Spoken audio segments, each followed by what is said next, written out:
Magandang hapon. Ngayon nandito tayo guys. Meron pong ipapaabot sa kaibigan. Tungkol po ito sa mga anti-Kristo.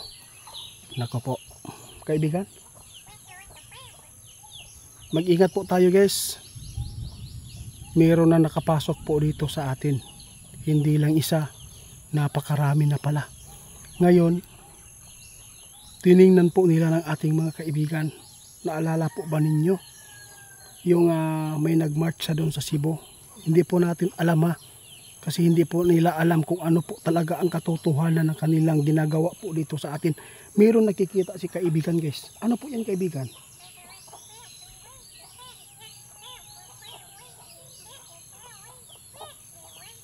Diyos ko.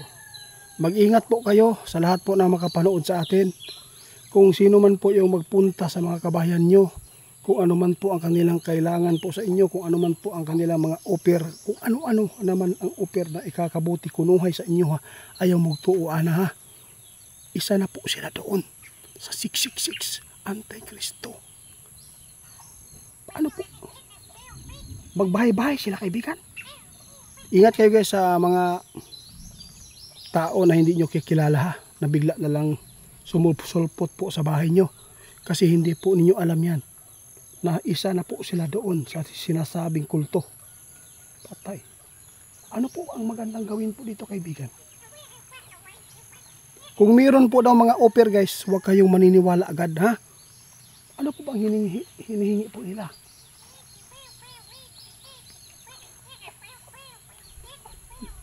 Huwag kayong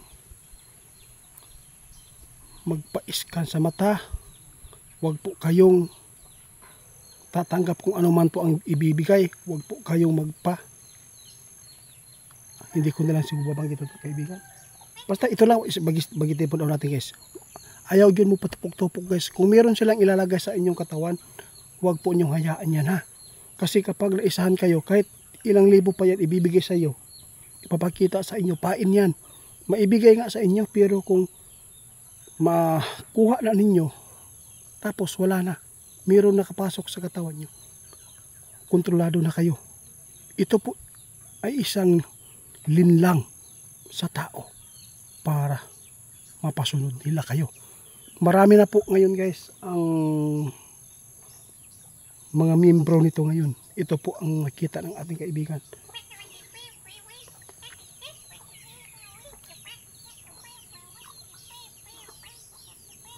Nako. Hindi po alam ng mga government dito guys. Alam po ninyo kung bakit. Nakapokus po talaga ang ating mga gobyerno sa mga problema po dito sa ating bansa. Nakita ni kaibigan karon guys, nagpapatuloy pa rin ang pagplano nila sa mga tao para sila ang mag-manage dito sa mundo. Marami po sila ito guys, marami po sila. Ito po yung sinabi po noon ni kaibigan.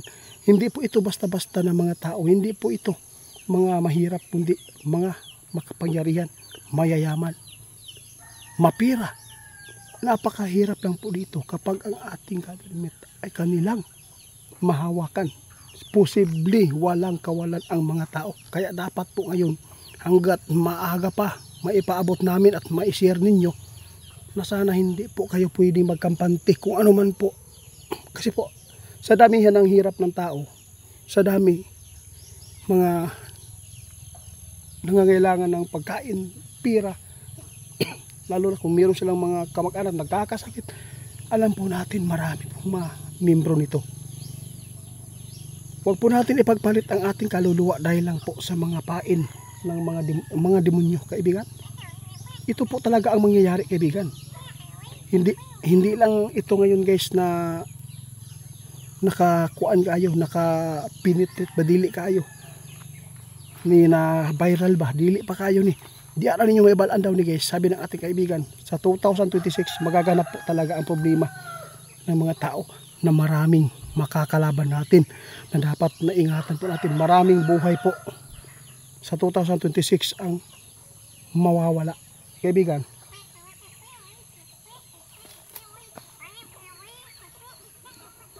Nako. Ito po yung pinaka masakit isipin guys. kung meron kayong mga kamag-anak sa inyo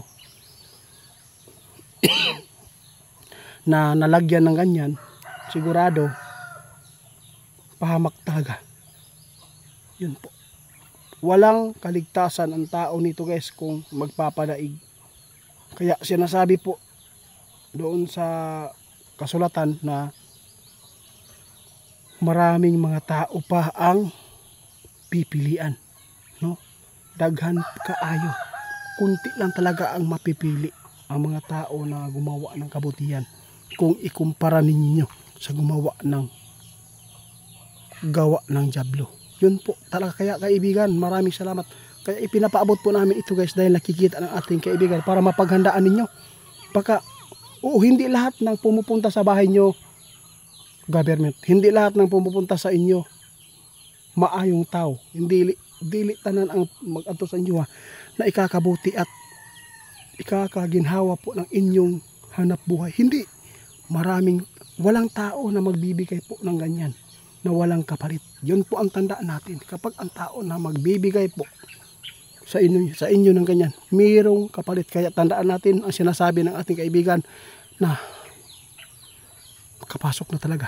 Napakarami ng mga tao, ng mga dyablo na naalipin po nila ngayon. Kaya nagpapasalamat tayo na mayroon pong makapagbigay po ng pauna para malaman po ninyo ang mangyayari po dito sa ating bansa. Napakarami na talaga na mga dyablo na nakapasok sa atin. Sinisiguro po nila guys, pinupuntirya po nila ang ating bansa. Kasi po alam natin marami pang mga tao na sumunod po sa Diyos. Kaya ito ang pinuntirya nila, kaibigan.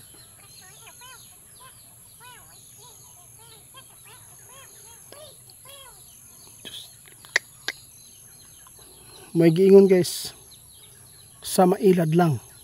Kung sino man ang mga tao dyan na madaling kumagat sa pira, nakakaawa, pagsisihan niyo po ninyo ng lahat. Grabe, napakarami na palang mga membro nila guys. Napakarami na po ang kanilang nalagyan po. Huwag kayong matakot, sabi po nila. Kung hindi daw tayo malagyan ng ganyan, hindi po daw tayo makakabili sa tindahan kung wala tayo maipakita na ganyan. Huwag kayong matakot sa ganyan, no? Material lang na bagay yan. Kaya dapat mag-ingat tayo ngayon. Sabi ng ating kaibigan, dapat maging alerto sa paligid. Hindi lahat ng tao pumupunta sa inyo ay ikakabuti mo yan. Hindi, ikakapahamak mo yan. Kaya tandaan natin, walang nagbibigay na walang kapalit. Salamat kaibigan sa pagtuturo.